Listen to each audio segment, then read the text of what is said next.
Hello everyone. Next topic is rectilinear motion. क्या होता है rectilinear motion? Motion along a straight line is known as rectilinear motion. ठीक है, one dimensional motion को हम क्या बोलेंगे? Usually rectilinear motion. एक स्ट्रेट लाइन में ट्रैवल कर रही है जब भी आपकी कोई चीज़, फॉर एग्जांपल ट्रेन ट्रैक। ठीक है, सेकेंड इसमें पाथ लेंथ। ठीक है, कुछ डेफिनेशंस इसमें डिफाइन करेंगे ड्यू टू रेक्टिलिनियर मोशन। ठीक है, फर्स्ट है इसमें पाथ लेंथ। पाथ लेंथ क्या होता है? The distance covered by an object in a given time is called path length. ठीक है, ए पॉइंट से बी पॉइंट पहुंचने के लिए आपको जितना डिस्टेंस, जो भी आपने रूट लिया, जैसा भी था वो कर्वी, इमोशनल, जैसा भी था, ठीक है, ए पॉइंट से बी पॉइंट पहुंचने के लिए आपने जो पाथ ट्रैवल किया या डिस्टेंस, जितनी भी उस डिस्टेंस की लेंथ थी, उसे क्या बोलते हैं? Path length. पाथ लेंथ को आप यूजुअली डिस्टेंस भी बोल देते हो। ठीक है, तो कंफ्यूज नहीं होना, डिस्टेंस कहीं बोला है तो वो भी एक पाथ लेंथ ही हुआ। ठीक है, नेक्स्ट है इसमें डिस्प्लेसमेंट। डिस्प्लेसमेंट क्या होता है? ये इसी से निकल कर आया है डिस्प्लेसमेंट। यहाँ पर हम क्या करते हैं कि शॉर्टेस्ट डिस्टेंस लेते हैं, ना कि distance covered, shortest distance covered लेते हैं by an object in a particular direction. Firstly shortest distance होना चाहिए, दूसरा पर्टिकुलर डायरेक्शन में होना चाहिए। ठीक है, तो डायरेक्शन इन्वॉल्व हो गई, तो ये वाली क्वांटिटी कैसी हुई? आपकी वेक्टर हो गई, और ये वाली क्वांटिटी कैसी हुई? स्केलर हो गई, क्योंकि इसमें हमने डायरेक्शन के बारे में कोई बात नहीं करी थी, सिर्फ मैग्नीट्यूड की बात हुई थी। ठीक है, अब एक एग्जांपल देखो, ए पॉइंट से बी पॉइंट तक पहुंचने के लिए आपके पास दो रूट्स हैं। ठीक है, एक तो ये है जो आप कर्वी सा लेकर बी पॉइंट तक पहुंचे। ठीक है, तो ये जितना भी डिस्टेंस था, ये टोटल, ये क्या बन गया आपका? पाथ लेंथ, या फिर सिंपली डिस्टेंस। लेकिन ए से बी तक पहुंचने के लिए आपके पास एक शॉर्टेस्ट डिस्टेंस भी है, जो कि ये स्ट्रेट लाइन है, इसको हम बोलते हैं डिस्प्लेसमेंट। ठीक है, तो अगर मैंने कहा कि ए से बी तक पहुंचने के लिए मुझे इस डायरेक्शन में जाना है, और वो मैंने डायरेक्शन कैसी रख दी? पॉजिटिव, तो अगर मैं बी से ए तक आ रही हूँ तो मेरी डायरेक्शन क्या हो जाएगी? नेगेटिव। ठीक है, ओके, तो पाथ लेंथ और डिस्प्लेसमेंट के कुछ कंक्लूजन्स हैं जो हमने ड्रॉ करे हैं। क्या है वो? फर्स्ट, यूनिट ऑफ लेंथ होती है दोनों की। ठीक है, क्योंकि दोनों ही लेंथ्स हैं, एक शॉर्टेस्ट डिस्टेंस है और एक एक्चुअल डिस्टेंस है। दूसरा, it can be positive, zero और नेगेटिव। डिस्प्लेसमेंट जो आपकी है वो पॉजिटिव, ज़ीरो और नेगेटिव हो सकती है, जबकि आपका डिस्टेंस या तो पॉजिटिव होगा या सिर्फ ज़ीरो होगा। ठीक है, नेगेटिव नहीं हो सकता, क्योंकि हमने डायरेक्शन इन्वॉल्व नहीं करी उसमें। ठीक है, किस चीज़ को आप कहोगे कि वो नेगेटिव है? ठीक है, थर्ड है इसमें, the actual distance travelled by the object is either equal to और ग्रेटर दैन द डिस्प्लेसमेंट। ठीक है, इस एग्जाम्पल से आप देख भी सकते हो कि एक्चुअल डिस्टेंस जो होता है वो हमेशा छोटा ही होगा पाथ लेंथ से। ठीक है ना, या तो इक्वल होगा, या तो आपने यही ट्रैवल करा ए से बी तक, आप इसी डायरेक्शन में या शॉर्टेस्ट डिस्टेंस में ही ट्रैवल कर गए, या फिर आपने कोई बड़ा रूट लिया। ठीक है, क्योंकि ए से बी के बीच में जो शॉर्टेस्ट डिस्टेंस है वो तो डिस्प्लेसमेंट है, तो वो हमेशा पाथ लेंथ से छोटा ही होगा। तो पाथ लेंथ जो है वो हमेशा, या एक्चुअल डिस्टेंस जो हमेशा है वो ग्रेटर होगा या फिर इक्वल होगा डिस्प्लेसमेंट। ठीक है, फोर्थ है इसमें, displacement does not tales how exactly the object has moved between the points, जो कि हमने देखा। ठीक है ना, हमें डिस्प्लेसमेंट का मतलब क्या है कि शॉर्टेस्ट डिस्टेंस देखना है कि ए से बी के बीच में कौन सा पाथ शॉर्टेस्ट है। ठीक है, तो ये नहीं बताता कि वो आप एक्चुअली कैसे मूव करके गए। एक्चुअली तो हमने ऐसे मूव किया था, लेकिन डिस्प्लेसमेंट ने सिर्फ इतना बताया कि ए से बी के बीच में शॉर्टेस्ट डिस्टेंस क्या था। ठीक है, ओके, नाउ अगर आपको ग्राफ पे डिफाइन करना है stationary object with time and displacement, तो कैसे करेंगे? ठीक है, अगर आपका ऑब्जेक्ट स्टेशनरी है, यानी कि मूविंग नहीं है, ठीक है, रेस्ट पे है, तो क्या होगा? विद टाइम उसकी डिस्प्लेसमेंट चेंज होगी? नहीं ना, वो at t equal to zero, ठीक है, वो यहाँ पर है। At t equal to one, मान लो ये डिस्प्लेसमेंट है आपकी कुछ 15 मीटर्स। ठीक है ना, ऐसे कुछ डिस्प्लेसमेंट है, मतलब आपने यहाँ ए पॉइंट से बी पॉइंट तक ट्रैवल किया 15 मीटर्स, और उसके बाद आपका मोशन क्या हो गया? स्टेशनरी, मतलब आप वहाँ से मूव नहीं कर रहे हो, हिल नहीं रहे हो वहाँ से, उसी पॉइंट पर खड़े हो। ठीक है, तो at t equal to one, वहाँ पर भी आप 15 मीटर्स पे ही हो, t इक्वल टू 2, उस पर भी 15 मीटर्स। तो अगर ये सारे पॉइंट्स में ज्वाइन कर दूँ तो मुझे क्या मिलेगी, स्ट्रेट लाइन मिली। इसका मतलब है स्टेशनरी ऑब्जेक्ट जब भी आपका डिफाइन करना हो विद डिस्प्लेसमेंट एंड टाइम, तो आप क्या डिफाइन करोगे, एक स्ट्रेट लाइन या parallel line to the time axis क्या दिखाएगी, स्टेशनरी ऑब्जेक्ट।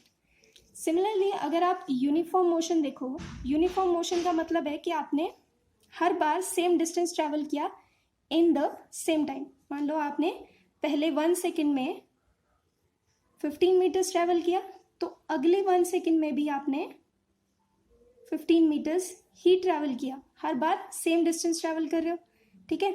तो आप जब इसको ड्रॉ करोगे तो एट t इक्वल टू 0 मान लो आप 0 डिस्टेंस पे थे, ठीक है। उसके बाद t इक्वल टू 1 सेकेंड आया तो आप आ गए 15 पे, तो ये पॉइंट बन गया, ठीक है। फिर आप आए t इक्वल टू 2, ठीक है, ये 1 ले लेते हैं, ये 2 ले लेते हैं, और ये आपका 15, तो अब आप कितने पे हो जाओगे, 30 पे ना। 15 के बाद और 15 ट्रैवल किया तो 30 हो गया, तो आपका पॉइंट बना ये। जब आप इसको ड्रॉ करोगे एक्चुअल ग्राफ पे तो आपके पास आती है एक स्ट्रेट लाइन जो कि होती है incline to the time axis, ठीक है। टाइम एक्सिस के साथ कुछ एंगल पर ये आपकी स्ट्रेट लाइन बनेगी।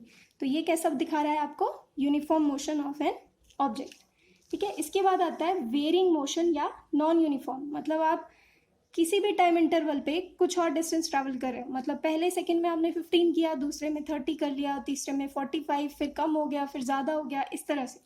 तो इस मोशन को हम पर्टिकुलरली डिफाइन नहीं कर सकते। तो ये मोशन की कर्व कैसी भी हो सकती है, मान लो ये कुछ इस तरह की हो गई, ठीक है। कभी आप इस डिस्टेंस पे थे, फिर इस डिस्टेंस पे आ गए, इस तरह से हम डिफाइन नहीं कर सकते। आपके ये कर्व किसी भी तरह का हो सकता है, ठीक है। तो अगर आपको रैंडम सा कर्व दिखे तो वो क्या है, वेरिंग और नॉन यूनिफॉर्म मोशन, ठीक है।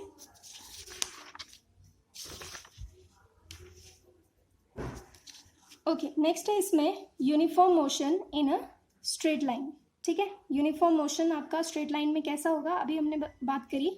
यूनिफॉर्म मोशन क्या होता है, जब आपका motion of an object is called uniform motion if it covers equal displacements या distances in equal intervals of time, ठीक है। वही 1 सेकेंड में 15 मीटर गए थे तो अगले सेकेंड में भी 15 मीटर ही जाना होगा, तब आपका यूनिफॉर्म मोशन होगा, ठीक है। Uniform speed same, path length जो आपने कवर की अपॉन टाइम इंटरवल, ठीक है। यानी कि आपने 15 मीटर अगर 2 सेकेंड में ट्रैवल किया तो आपका यूनिफॉर्म स्पीड क्या बनेगा, 15 डिवाइडेड बाय 2, ठीक है। इसी तरह से यूनिफॉर्म वेलोसिटी आपकी होगी डिस्प्लेसमेंट अपॉन टाइम इंटरवल, ठीक है। अगर आपके ए पॉइंट से बी पॉइंट के बीच में कोई शॉर्टेस्ट डिस्टेंस है तो वो लिया जाएगा।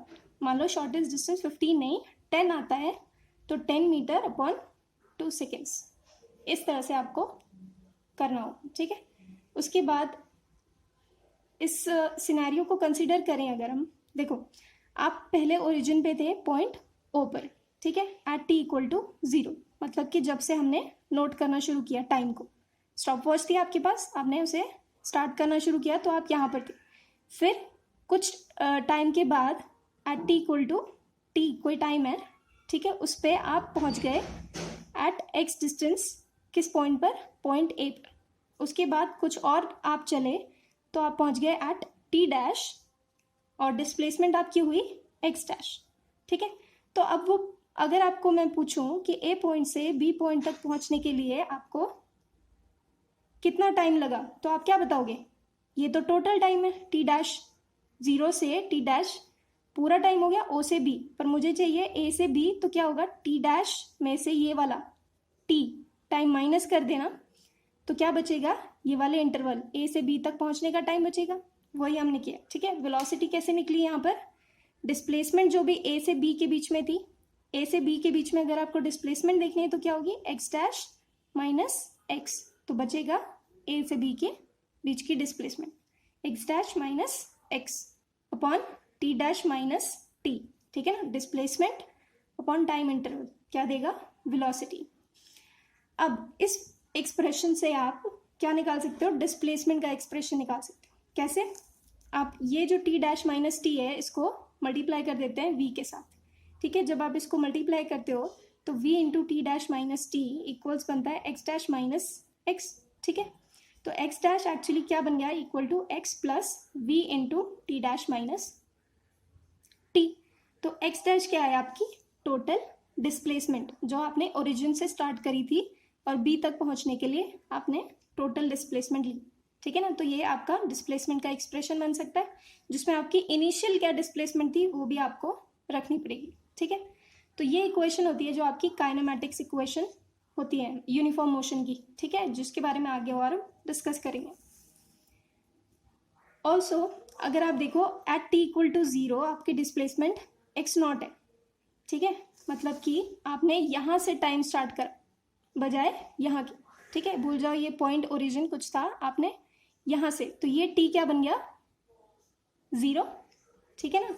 तो यहाँ पर आप पुट कर दो x is equal to x naught plus v t minus 0, तो x minus x naught is equal to v t, s is equal to v t. ये इक्वेशन आपको यूज हो जाएगी, ठीक है ना। यहाँ से आप displacement is equal to velocity into time consider कर सकते हो। तो अगर आपको टाइम दिया है तो आप वेलोसिटी और डिस्प्लेसमेंट मतलब तीनों में से कोई भी एक चीज़ दी है तो आप कोई भी दो चीज़ें दी हैं तो आप एक निकाल सकते हो, ठीक है ना। इसलिए ये रिलेशन आपको फर्दर काम आएगा इन न्यूमेरिकल्स। Okay, thank you.